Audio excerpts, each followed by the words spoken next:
नवरात्रि में देवी मां के दर्शन करने से भक्तों की हर मनोकामना पूरी होती है। ऐसी मान्यता है कि नवरात्रि में मां के दर्शन और पूजन से विशेष फल मिलता है।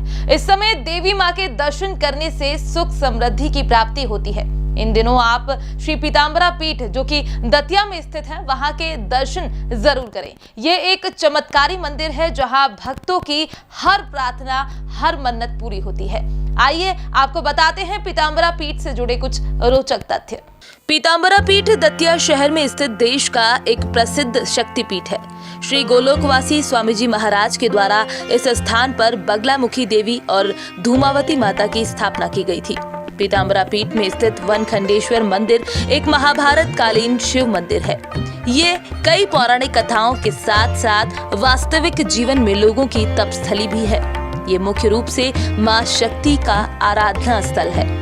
पीतांबरा पीठ की स्थापना एक सिद्ध संत, जिन्हें लोग स्वामी जी महाराज कहकर पुकारते थे, ने सन 1935 में की थी। कभी इस स्थान पर शमशान घाट हुआ करता था।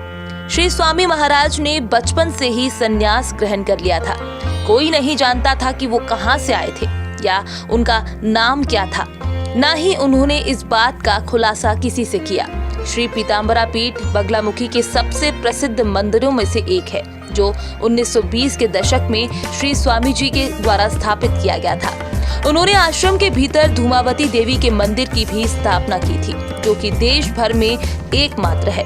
धूमावती और बगलामुखी 10 महाविद्याओं में से 2 हैं। इसके अलावा आश्रम के बड़े क्षेत्र में परशुराम, हनुमान, काल भैरव और अन्य देवी देवताओं के मंदिर भी बने हुए हैं। उससे पहले यहाँ देवी होने के कोई साक्ष्य या प्रमाण देखने को नहीं मिलते। ना ही देवी के किसी अवतार या प्रकट होने की कथा यहाँ पर प्रचलित है। मध्य प्रदेश के दतिया जिले में स्थित मां पीतांबरा को राज सत्ता की देवी माना जाता है। इसी रूप में भक्त उनकी आराधना करते हैं।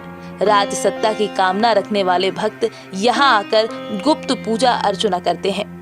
मां पीतांबरा शत्रु नाश की अधिष्ठात्री देवी है और राज सत्ता प्राप्ति में मां की पूजा का विशेष महत्व है। भक्तों को मां के दर्शन एक छोटी सी खिड़की से ही होते हैं। मंदिर प्रांगण में स्थित वनखंडेश्वर महादेव शिवलिंग को महाभारत काल का बताया जाता है।